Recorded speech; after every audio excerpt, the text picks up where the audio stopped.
I have literally wondered if my dad was left-handed because my son is left-handed and my sisters are left-handed and I'm not. So literally, I'm wondering if my dad was left-handed. I wonder if he... Man, hard question, Fiona. I do feel so grateful for each day in a different way. I just realized that you can't take anything for granted, or any person for granted, or any moment for granted, because you never know when is the last moment for you or for someone you love. So I think I appreciate things more. I appreciate people more. I appreciate the small things more because I miss them so much. I'm trying to teach my son these values so that he doesn't have to learn these lessons the way that I did, even though I have no control over that. I hope that he can learn them from me instead of going through something as difficult as I did. And I literally mean that because that would also mean I might be gone, and I hope I am with him as long as I can, and I hope his father is with him longer than our fathers were with us.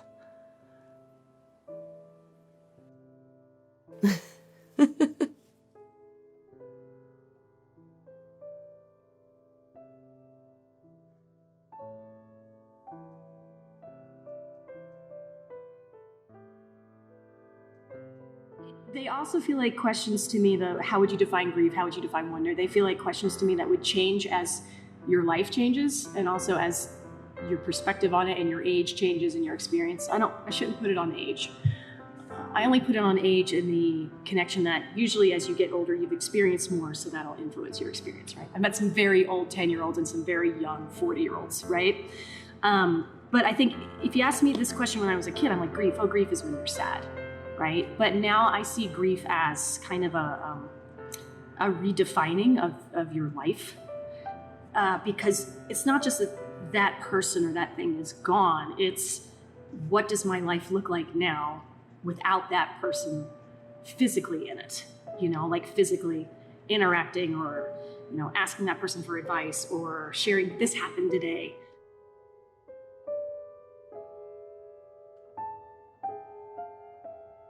So it's not just that person goes away, it's that those new shared moments of interaction are gone. So what you have then is more like, reminds me of a laugh track, right? So you're doing the show and at the right moments they hit go and you hear the studio audience laughing.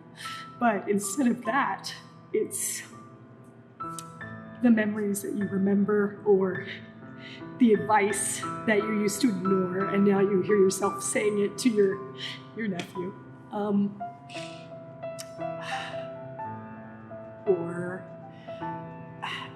It's interesting, as people, I live and think, and you shouldn't, that we're creating this so-called, laugh track as we are living lives with people. And you never know what's going to stick with someone and what's not, The little things that I remember about our dad, I'm pretty sure aren't the ones he thought, oh yeah, this is going to be a milestone. But, that's what I hear in my head. So it's not that someone you lose, it's gone. It's just you are kind of based in a shared past instead of creating new futures together.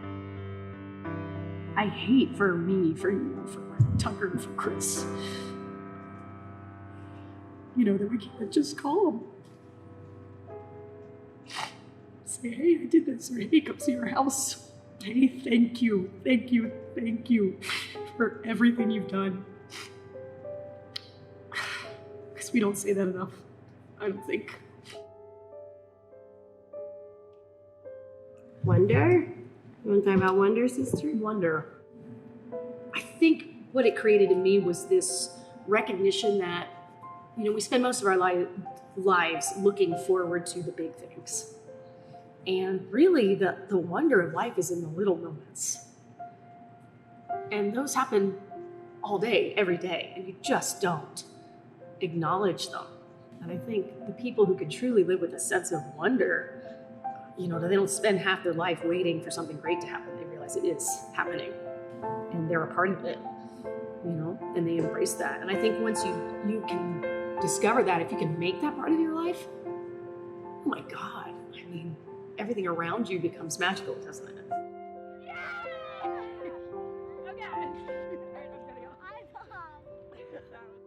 For me, grief is, our dad died 14 years ago, and I'm still trekking on. I'm still grieving him in different ways.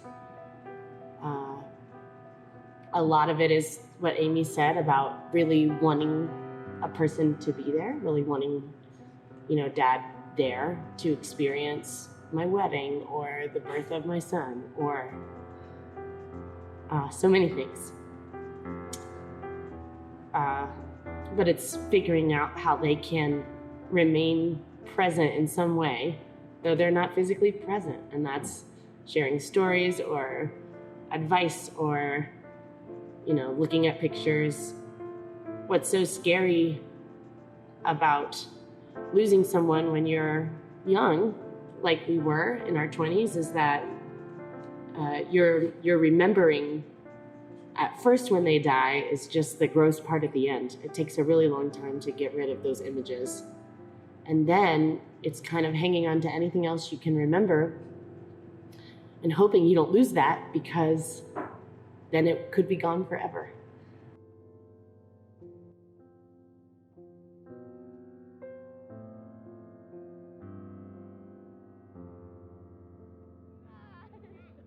We call this one the Spanish Inquisition. Is that tricky?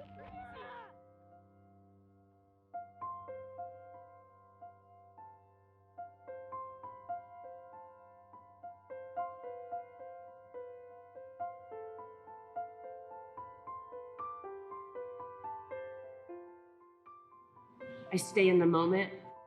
I savor the moment more. I appreciate the small as much as the big. Mm-hmm. And I have really realized the importance of showing up and the value of showing up. I will not let my boys leave the house without a kiss, either one, ever. And they laugh at me, and sometimes it means that they are on the way out going, bye, we love you. And I'm like, get back in here. Because I am aware that any moment could be our last. And it's also made me value storytelling, because that's how we live beyond. Grief isn't linear either. It can be totally out of order. Like, my most intense grief was before Dad even really, really got sick. Like, it's when I first learned. And so, like, he was still mobile, capable, verbal, but I was already, like, in this depression of grieving, like he had already died. I'd already processed a lot of it, so it let me be able to just be there, and be present in those moments and really be there for him. The wonder, too, for me is all those little random events of all the lives before you and before them and before them that led to us.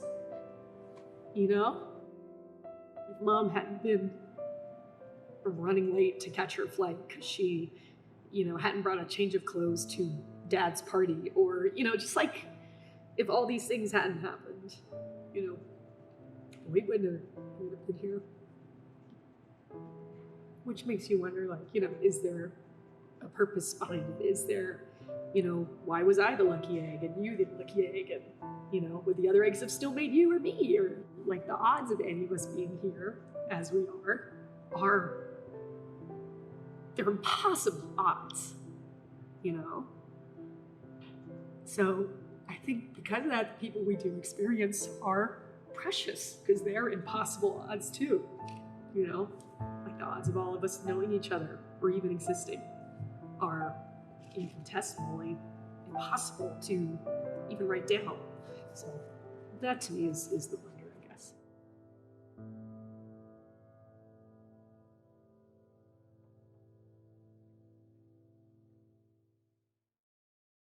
Some good sound bites for your video. Goose. I swear to God, big goose.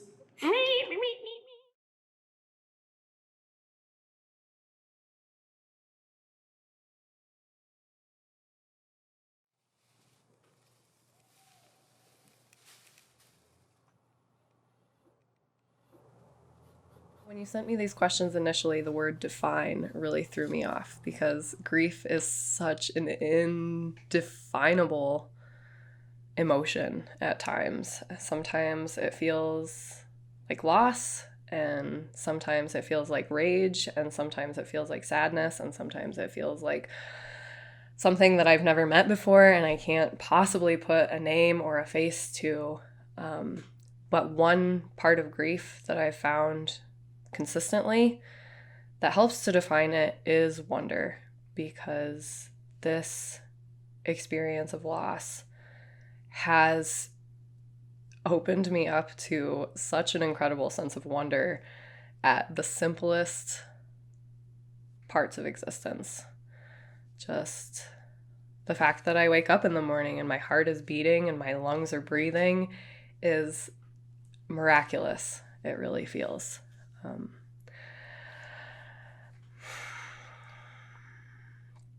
One of my favorite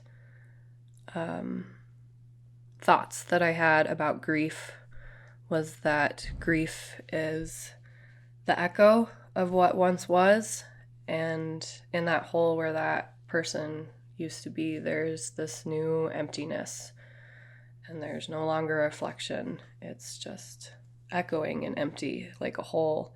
But in that hole, if we can face the darkness and find the light, it's like a portal for all of this new creativity and excitement and wonder that we're here and we're alive and the sun is shining and it's probably going to come out again tomorrow. But just in this moment, it is wondrous to be here.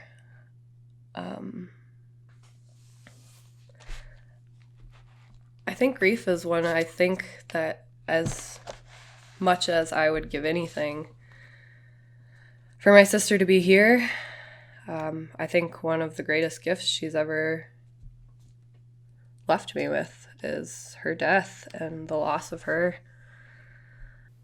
I think without that very sudden and forceful reevaluation of myself and my life and how incredibly precious it is to actually be here,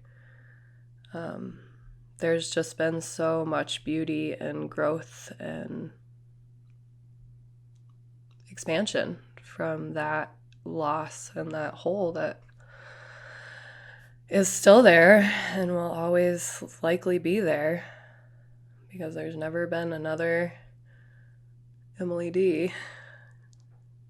But I think that there is a lot of beauty in grief, and learning to express that and sharing that is so important for our communities to know that it is both heart-wrenching and fucking wonderful.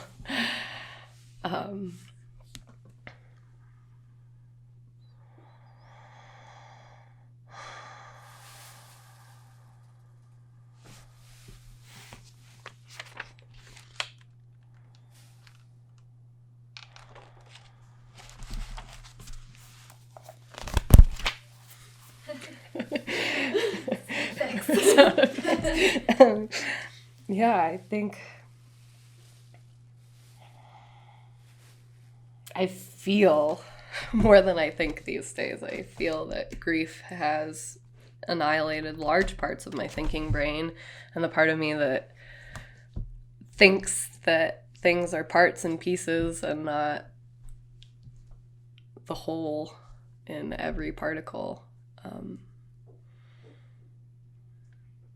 It's just I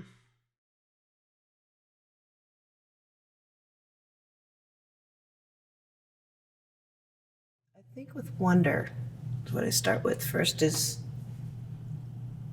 I don't really wonder where people are going, but I wonder why so much the nature calls to me. When my father died, that was the closest I was to nature. It happened in February, so every time I see February, there's this color in the clouds. There's a feeling in the air, and the geese all come back. And he really loved the geese, and it's so vivid in my memory when the day that he passed. It was early morning, and I suddenly got this feeling I needed to go see him at the facility. And when I drove out there was a formation of geese that passed over, and against the sunrise, just this amazing formation of these geese. And then there's probably about 20 of them. And then one of them just kind of broke away and flew off in the other direction. He flew west. And I knew right then that my dad was going to pass soon, and we spent the whole day with him. And I feel like that the geese came to say goodbye to him. And then when he passed, there was this moment of wonderment, I guess, of when it's safe and when it's time to let go of someone. I've never been this close to someone when they've just suddenly passed away, and the whole family's there around the person. And I definitely could feel that connection until my head wanted to burst. I had such a headache, and I had to let go. And I said it like a silent prayer, and I said, "Dad, I have to let you go. I love you." And as soon as I let go, it was almost like we were holding hands super, super tight, and I had to let him go. And that was the hardest thing I ever had to do, is just to feel that connection go away. And after he left, I knew he was gone, his last breath. And then for natives, when someone passes, you have to go outside and acknowledge them, and just let this overwhelming grief, just sadness, just come through you and go out into the air and up into the sky and the stars. And so we all went out there, and it was just this amazing rush through my whole body, and just saying goodbye to him. It wasn't anything that we said verbally, but it was more of a mentally, emotionally just rush. And I looked up, and there was a moon and the stars, and to let him just go. And hopefully wherever he was going, he looked down and saw us all saying goodbye. That visceral feeling of letting go, it's hard, but you have to do it. And thinking along the lines of just being tribal. And another big part of my history is the Trail of the Tears. And most of my people came from the east and were driven across the land until they made it to Kansas. That progression, as history books sometimes say, it was, the Indians just let people come in and take their land and everything was great. But can you imagine walking from New York all the way to Kansas in the cold? I can feel that grief and terror and wonderment of why do we have to be persecuted? Why are they forcing us to walk across thousands of miles, people dying, and that letting go. it's very heartfelt. It's soul. But we're strong and we have to move on. We just keep on moving on. So that's kind of the lesson I've learned through grief and wondering, is there something next? Well, you just got to keep on moving on. And at times you can grieve just that whole soul, your whole body. That's why you go stand outside and you breathe and you let it up into the atmosphere, into the stars, and let that grief just go through you. And then you keep moving on.